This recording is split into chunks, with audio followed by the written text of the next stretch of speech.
Hello, students, and welcome back to our next day of notes regarding natural disasters. Yesterday, as you recall, we talked about the different categories or groupings of the types of natural disasters that can affect human beings on Earth.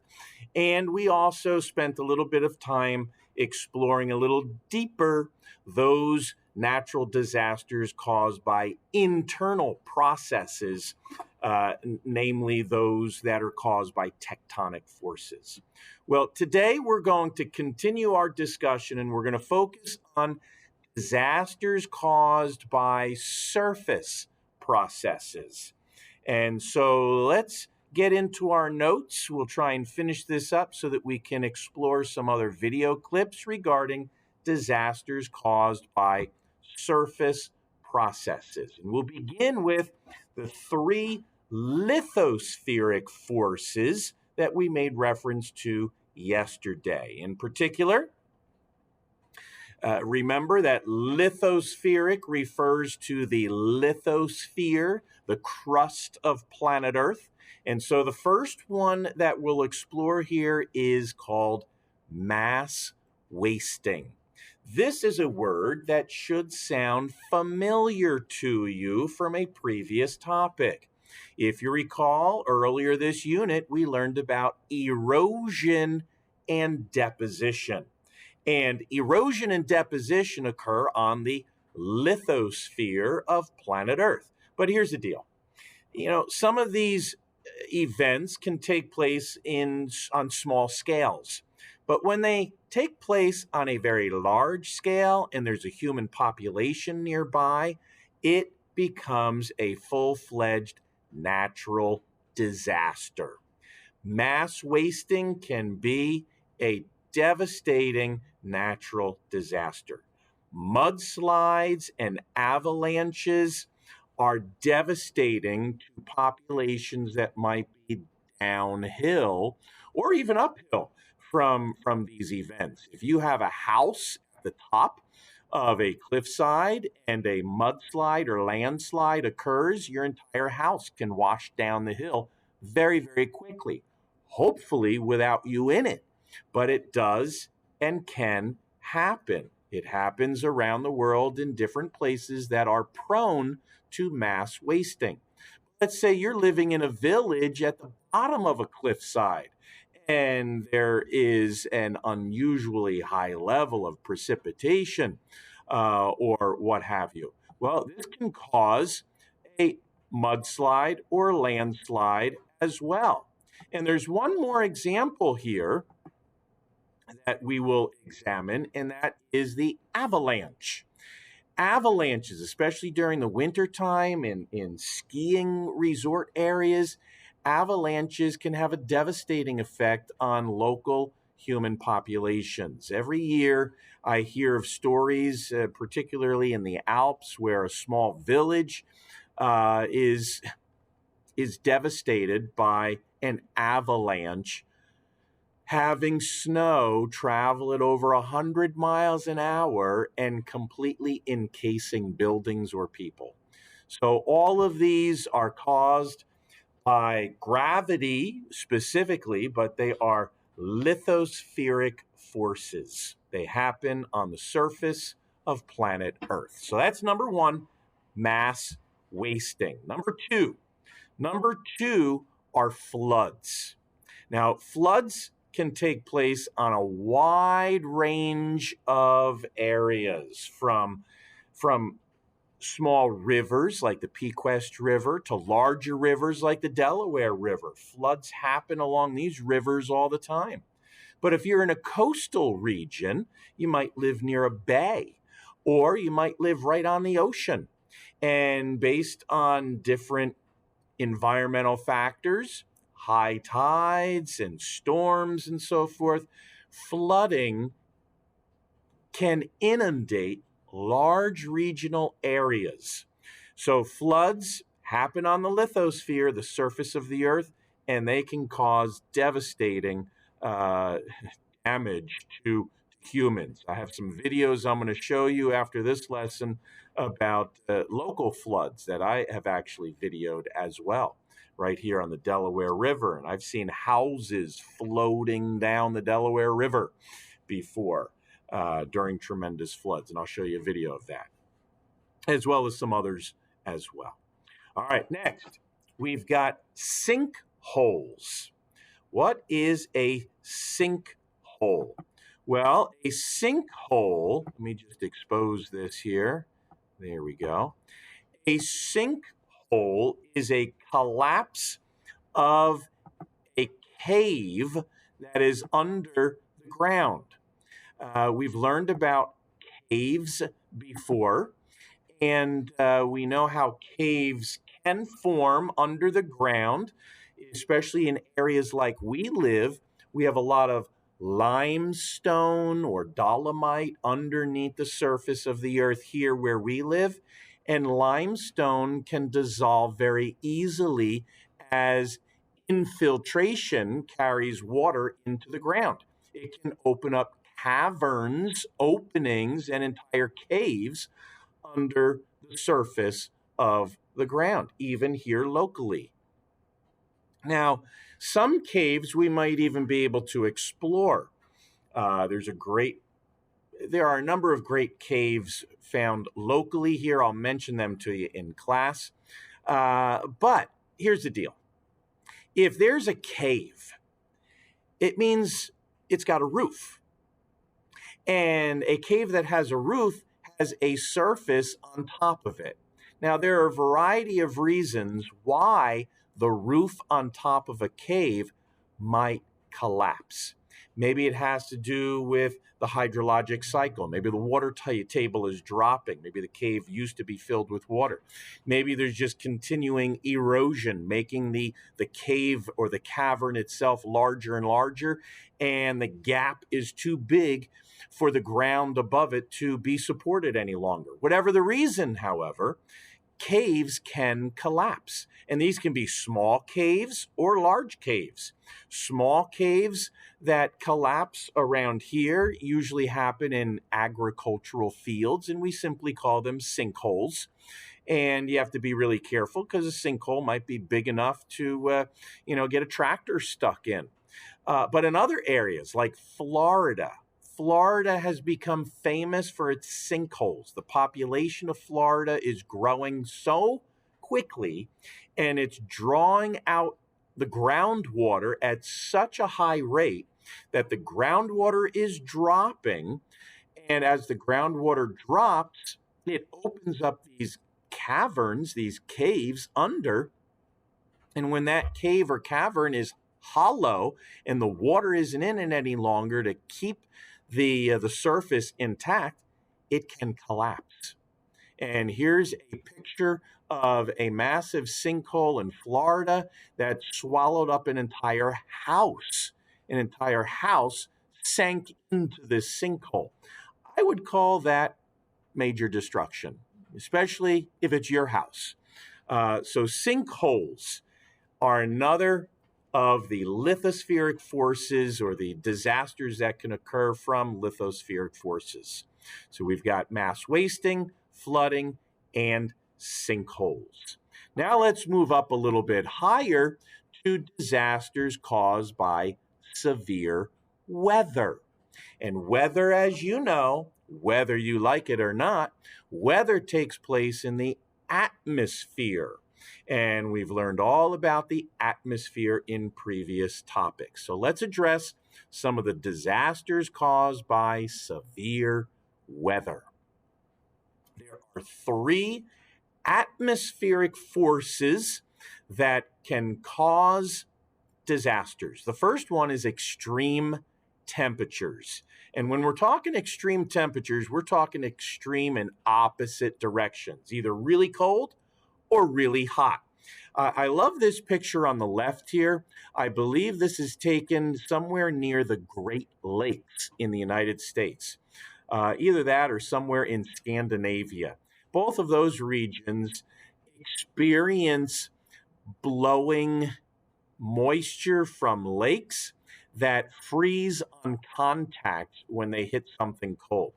Can you imagine having to go to school or work and you wake up in the morning and you see your vehicle encased in several inches of ice? Wow. That's going to take a while to chip away if you can even do that before you can even get into the vehicle. That is pretty icy, icy. But look at this picture on the right hand side here of a desert.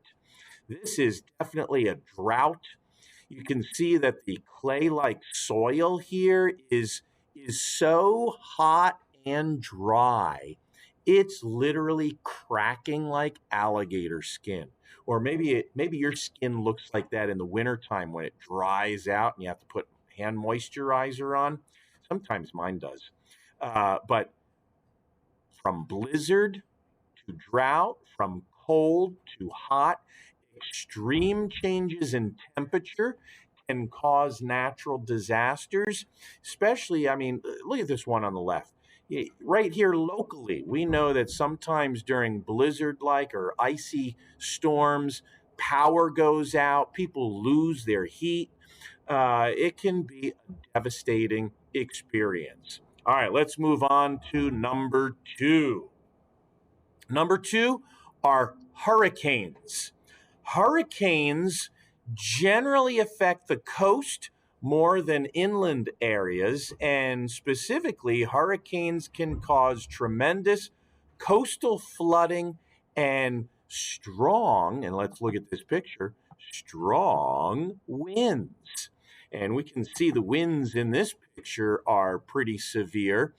And the flooding is pretty enormous too. This is a road near a coastline. And obviously, in this picture, somebody made a bad decision. You should never try and drive or navigate your way on a flooded road because it only takes a few inches, really, to cause a vehicle to float away. And I think that's what might be happening in this picture here. I'm just trying to get it a little bit better to scale. But check this out. This vehicle is going to get washed away from the waves crashing on the shore here with the coastal flooding and the strong winds. All right, let's go to number three. Oh boy, these are pretty nasty. These, I think, are one of the more scary storms that can occur in the atmosphere, tornadoes. Now, the Midwestern U.S. is noted for its tornadoes in what is called Tornado Alley. The conditions are just ideal for the formation of tornadoes. You've got the winds coming from the west to the east over the Rocky Mountains into the Great Plains. Flat areas are great areas for the formation of tornadoes. You've got the warm, vaporous air masses from the Gulf, and they collide in Tornado Alley. And it is not uncommon during the course of the year that tornadoes destroy hundreds of millions of dollars of infrastructure in people's homes, as well as taking human life as well.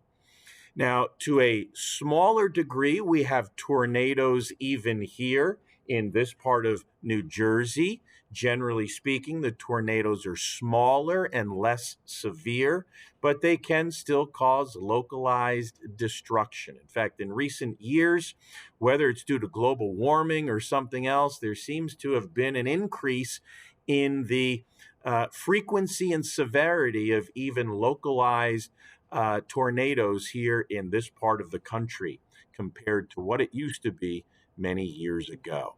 So those are the three natural disasters caused by the atmospheric forces. So let's move on to the next one, which are disasters caused by extraterrestrial sources.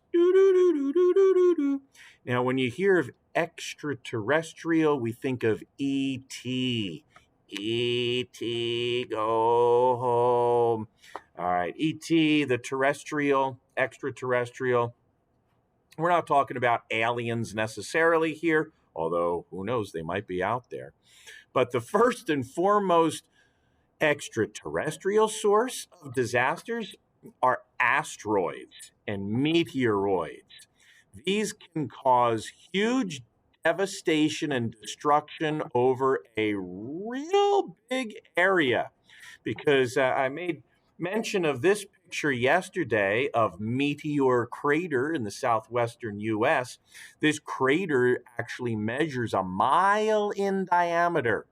There's a little town right near us, Belvedere, New Jersey.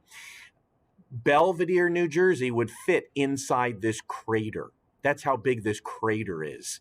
If the asteroid that caused this crater fell on Belvedere, Belvedere would have been blown completely off the face of the earth. Seriously. But not only that, not only does an impact crater like this cause an enormous amount of damage locally, but the amount of debris that would have been spewed up into the atmosphere as a result of an impact making a crater this size would have destroyed the area for miles and miles around. The shock waves would have destroyed things. The particulates and the dangerous substances in the air would have destroyed things, including people. So asteroids, we have different organizations like NASA that track near Earth asteroids. And there's a program called NEAR, NEAR, Near Earth Asteroid Reconnaissance, I believe it stands for. But we are tracking, every day we track large objects that are moving through space and come closer to planet Earth to see whether there are any we really need to be concerned about. And so these organizations are tracking hundreds, if not thousands, of objects to keep us aware of the imminent danger that might exist someday for some of us somewhere around the Earth when one of these suckers hits us while it's orbiting the sun. Let's hope it's not anytime soon. All right, the next danger here is from radiation. Now, we may not often think of radiation as a danger to us here on Earth, but we can be very thankful for our atmosphere on planet Earth because our atmosphere and different layers of our atmosphere protect us from the incredible radiation that is in space all the time. The sun is constantly spewing out deadly radiation in all directions. Now, part of that radiation that reaches Earth is good, like infrared radiation is heat energy that keeps us from freezing to death. Electromagnetic radiation in the form of light waves is good so we can see during the day. That's not a bad form of radiation. But there's also a lot of radiation that is spewed out that if we didn't have the atmosphere on Earth to protect us, we'd all be dead.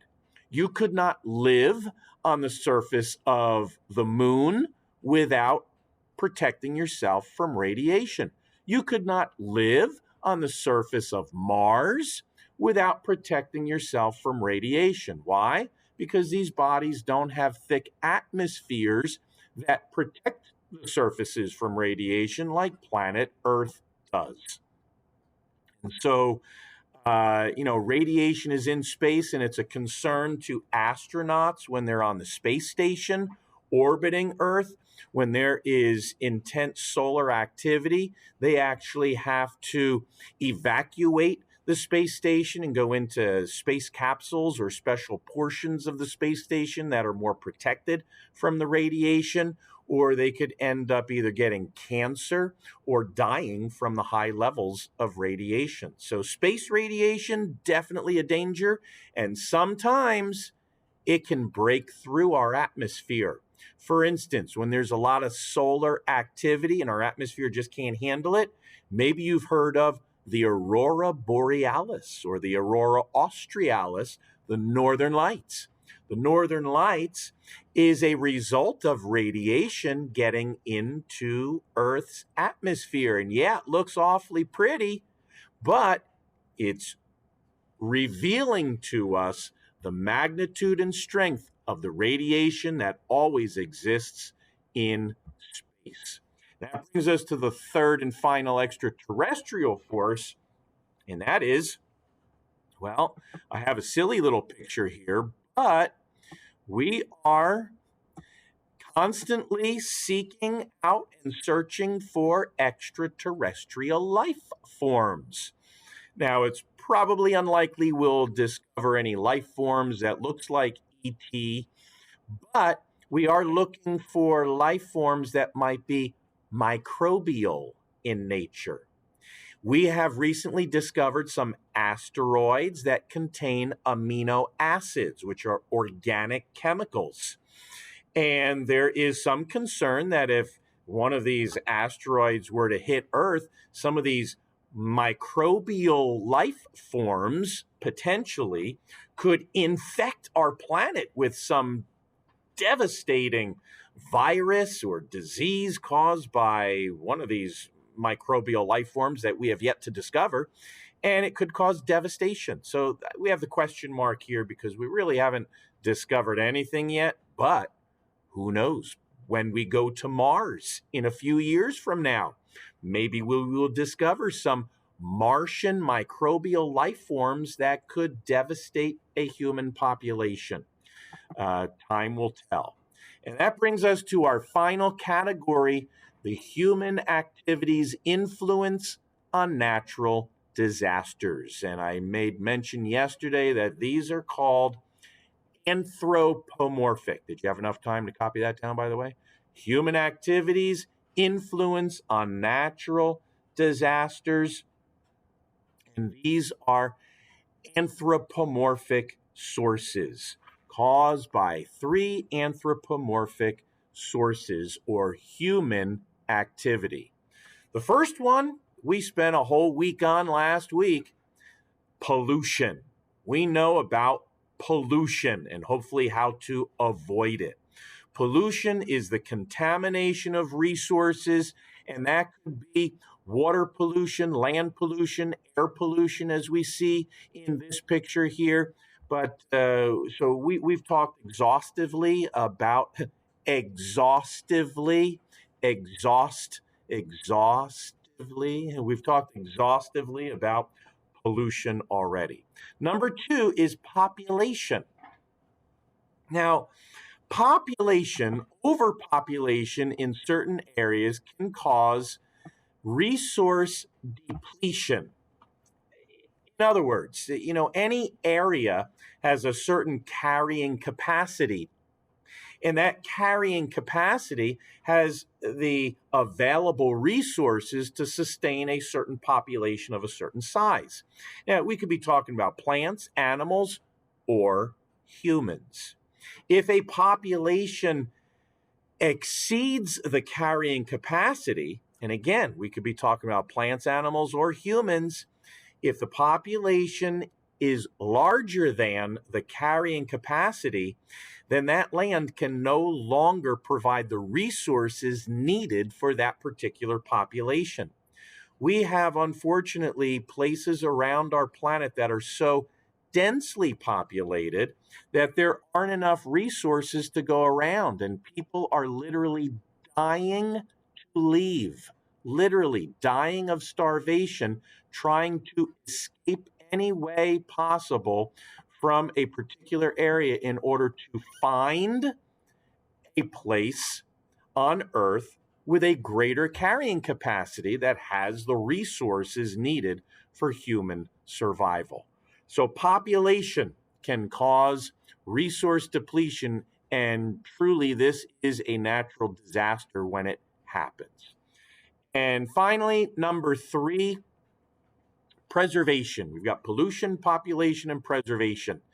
Preservation, the extinction of species. What does this mean? Well, in this picture here, I'm showing you some species which have gone extinct due to direct human activity. The dodo bird. The dodo bird was once plentiful on islands off the coast of Africa, but they were so friendly and docile and so chunky and full of meat. We ate them to extinction, literally. The passenger pigeon, we shot it to extinction. There were once flocks so large in the millions and probably billions of birds flying over, even here in New Jersey, that it would look like an eclipse.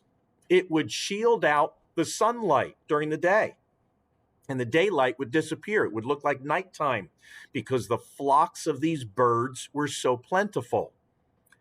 Not so much anymore, because about over 100 years ago, we hunted the passenger pigeon to extinction.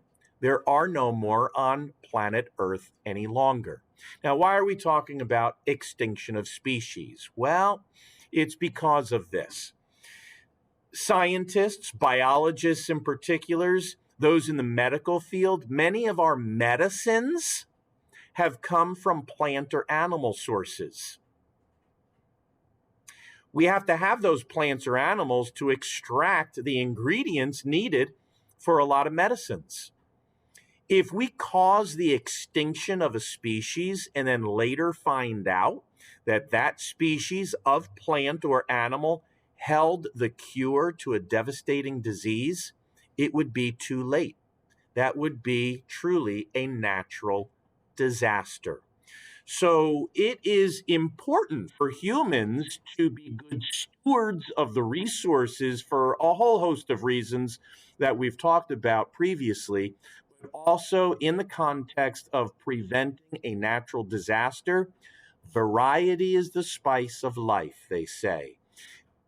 Biological diversity, biodiversity is so important because you never know if there is something very useful to us in that biodiversity. And once we get rid of it, we get rid of it for good, and we can't bring it back. So it's important to preserve, and this is our responsibility as humans on planet Earth. The tarantulas of the world are not going to preserve the bats on the world that eat them. And I'm just saying. All right, we're going to finish up today with this map. This is a map of the United States, and it shows a different regions where there are possible natural disasters that can affect certain parts of our country. The yellow zone, for instance, are places that have a moderate risk of earthquake damage. So much of the western U.S. is prone to moderate earthquakes. Part of the central portion of our country is somewhat prone to moderate earthquakes, as is the New England states. But look at the next color, this red, rich red, almost ruby colored. This is a high earthquake potential. High earthquake potential, yeah, West Coast, definitely. That's where the San Andreas Fault is, the Cascade Mountain Range, all a result of plate tectonics. The orange zones, floods. Orange zones typically are around major river systems like the Columbia River, the Great Lakes region, the eastern U.S., the Susquehanna River, the Delaware River, and other major river systems prone to flooding. Here, the upper Mississippi River basin prone to floods. The blue areas, hurricanes. Look at this, the East Coast. All of the East Coast, from Texas all the way up to Maine, are areas prone to hurricanes. We've lived through them here right in our own state of New Jersey many times. And finally, tornadoes. Kind of the lighter red color on our map here, we've got Tornado Alley and a few little pockets along the way.